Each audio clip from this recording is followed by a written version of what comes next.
vous présente dans cette vidéo une petite méthode pour comprendre ce que votre corps exprime au travers d'un ou plusieurs symptômes.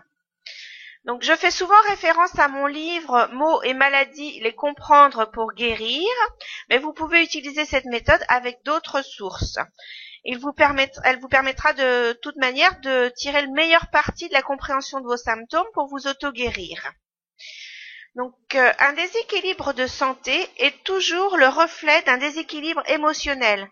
On parle de conflit émotionnel. Donc, à chaque partie du corps, chaque type de manifestation correspond à un conflit émotionnel différent. Donc, vous trouvez dans mon livre les différents types de conflits en fonction du symptôme de la maladie. Cependant, comprendre ne suffira pas. Il faut aussi agir. La compréhension va vous permettre de mettre en place une action appropriée pour favoriser votre auto-guérison. Nous allons donc nous poser une série de questions. La première étant, quel est l'organe ou la partie du corps qui souffre? Alors ça peut être un bras, une jambe, un pied, une main, mais aussi un organe comme le foie, l'intestin, l'estomac, la rate.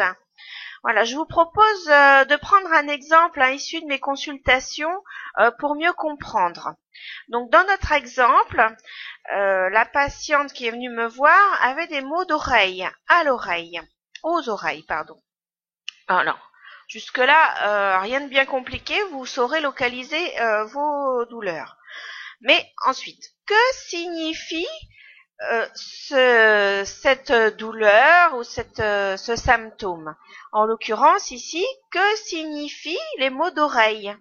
Donc, je fais référence à mon livre, je cherche oreille, et là je trouve, j'entends quelque chose qui ne me plaît pas, ou je voudrais entendre quelque chose qui ne vient pas.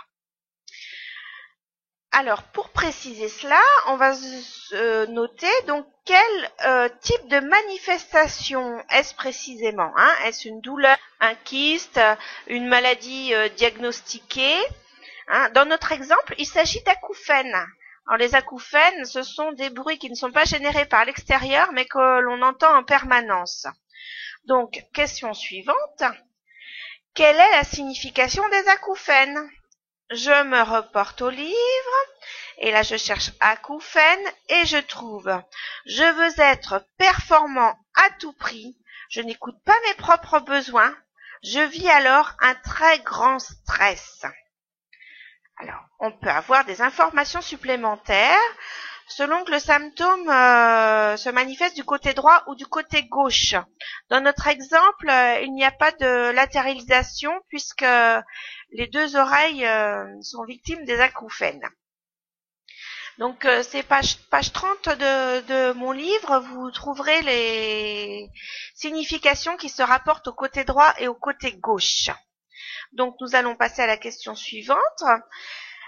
Que signifie ma maladie à l'éclairage des informations précédentes? Eh bien oui, avec ces informations, qu'est-ce que je comprends déjà? Alors, dans notre exemple, on peut déduire que j'ai besoin d'entendre ou de ne pas entendre des propos qui me rassurent dans mes compétences ou qui me font douter de mes compétences. Peut-être que j'entends des choses qui me déplaisent et qui me font penser que je suis à peu près bon à rien, ou alors j'aimerais tellement qu'on m'encourage, qu'on me dise que c'est bien pour être sûre de mes compétences. Alors, une autre question incontournable qui amène souvent des éclairages très parlants, c'est la date de début. Quand est-ce qu'ont commencé mes symptômes? Alors là, vous pouvez noter l'âge précis que vous aviez, la date à laquelle c'était, ou aussi réfléchir à dans quelle situation je me trouvais, quelle personne était autour de moi, est-ce qu'il y a eu des événements particuliers. Dans notre exemple, les acouphènes ont commencé environ 2 mois après la naissance de la petite fille de cette femme.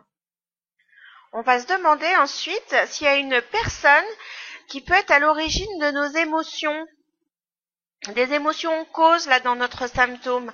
Alors vous allez chercher les personnes ou la personne qui vous irrite, qui vous a déçu, qui vous envahit, qui vous gêne, une personne à qui vous en voulez et pourquoi vous lui en voulez. Dans notre exemple, donc cette femme me dit j'en veux à mes parents, ce sont mes parents qui sont en cause parce que quand ils viennent à la maison, eh bien ils prennent ma fille pour la coucher, pour lui donner à manger, ils s'occupent d'elle comme si j'étais pas là, presque. Et moi, j'ai envie que ce soit moi qui m'occupe d'elle. En plus, ils me donnent sans arrêt des conseils avec lesquels je suis absolument pas d'accord. Parfois, vous ne trouverez pas de personnes directement reliées à votre situation, à votre émotion, mais par contre, il peut s'agir plus généralement d'une situation. Donc la question, quelle est la situation en relation? Donc là, la situation, c'est que les parents prennent sa fille pour la faire manger, la coucher, alors qu'elle aimerait le faire elle-même, mais elle n'ose pas leur dire. Donc elle a le sentiment de ne pas être respectée en tant que maman. Alors maintenant que nous avons un peu plus d'informations, nous allons pouvoir faire un petit bilan et voir ce qu'on peut comprendre donc de cette situation. Donc je n'arrive pas à m'affirmer dans mon rôle de mère face à mes parents. Je m'en veux et je leur en veux aussi car j'ai le sentiment qu'ils ne me croient pas capable d'être maman, d'être une bonne maman. Je ne veux pas entendre cela. Ça me fait douter de moi et de leur amour. Donc, on voit que dans notre cas, même si les parents sont sûrement bien intentionnés, pour cette jeune femme, ça génère vraiment un sentiment d'incapacité à être maman, à être une bonne maman. Et puis d'autre part, ça lui donne aussi l'impression d'être une mauvaise fille. Une mauvaise fille qui n'est pas capable d'être une bonne mère. Alors maintenant qu'on sait tout ça, c'est bien. Mais qu'est-ce que ça va changer? Rien, si on ne fait rien. Ça va continuer. Ça va continuer à l'irriter si elle ne fait rien, cette femme. Alors, qu'est-ce qu'elle peut faire pour se soulager, pour se sentir mieux? Alors, elle doit respecter ses envies en ce qui concerne sa fille. C'est-à-dire que si elle a envie d'aller la coucher, c'est elle qui va la coucher. Et pour ça, elle va devoir s'affirmer davantage en tant que mère vis-à-vis de ses parents quand ils sont là. Bon, ok, vous me direz, mais ça va encore pas changer grand-chose. Qu'est-ce que je fais concrètement? Alors, dans notre exemple, concrètement, cette personne peut aller coucher sa fille elle-même. Voilà, dire à ses parents non, c'est moi qui vais la coucher.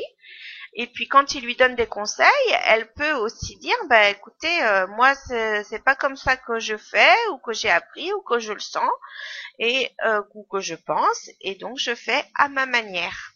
Je comprends que c'est pas la même que vous, mais je fais à ma manière. Et puis ce qui serait encore mieux, c'est de lui exprimer son ressenti. Donc elle pourrait dire à ses parents, peut-être qu'elle l'a déjà fait, j'espère. Donc leur dire que elle est consciente que leur bonne volonté, qu'ils font de leur mieux, mais que leur bonne volonté à lui donner des conseils et puis à vouloir s'occuper de sa propre fille, lui donne l'impression d'être une mauvaise maman et que c'est très désagréable pour elle. Donc, les parents comprendront sûrement que leur attitude n'est pas adaptée et que ça n'est pas ce dont leur fille a besoin. D'ailleurs, elle pourrait aussi leur dire « j'aurais besoin plutôt que vous m'encouragiez » ou voilà, c'est tout à fait une demande aussi qu'on peut formuler. Et même si les parents ne changeaient pas d'avis, rien que le fait d'exprimer ce que l'on ressent soulage énormément. Mais fatalement, ça entraînera aussi un changement de la situation. Donc, pour vous aider encore un peu plus, vous pouvez vous créer des petites phrases magiques. Alors, ces petites phrases magiques, ce sont des petites phrases à vous répéter le plus souvent possible, en particulier quand vous êtes en difficulté, en colère, quand vous êtes dans des émotions qui ne sont pas très agréables. Alors, même si vous n'y croyez pas, elles ont pour but de vous imprégner. Elles finiront par imprégner votre subconscient et du coup finiront par venir au conscient. Donc dans notre exemple, on pourrait en choisir plusieurs, on pourrait en faire des dizaines, hein, et cette personne choisira la sienne, créera la sienne. Moi, je vous en ai formulé 3 qui sont possibles. Donc par exemple, je fais de mon mieux et cela fait de moi une bonne maman. Hein, c'est-à-dire qu'il n'y a pas besoin d'être toujours au top, de tout savoir faire, d'être la meilleure. Du moment qu'on fait de son mieux, c'est bien. Donc, ça pourrait être aussi chaque maman est unique et moi aussi. Ben oui, chaque maman fait à sa manière et elle aussi, elle a le droit de faire à sa manière en tant que maman. Hein? Ou alors, ça pourrait être aussi, j'apprends chaque jour en tant que maman. C'est-à-dire reconnaître que on ne peut pas être tout savoir du rôle de maman dès le premier jour et que chaque jour on en apprend. Et c'est pas pour ça qu'on est une mauvaise maman. Donc j'espère que vous avez bien compris tout le bénéfice que l'on peut tirer de cette démarche. Vraiment, vraiment, c'est un moyen d'activer votre auto-guérison et c'est souvent assez spectaculaire. Bien sûr, ça ne remplace pas un traitement ou un suivi, mais c'est une aide tellement précieuse qu'il est vraiment dommage de s'en priver. Vous trouverez d'autres exemples sur le livre et sur sesoignerautrement.com. Je vous souhaite une excellente, excellente, excellente santé.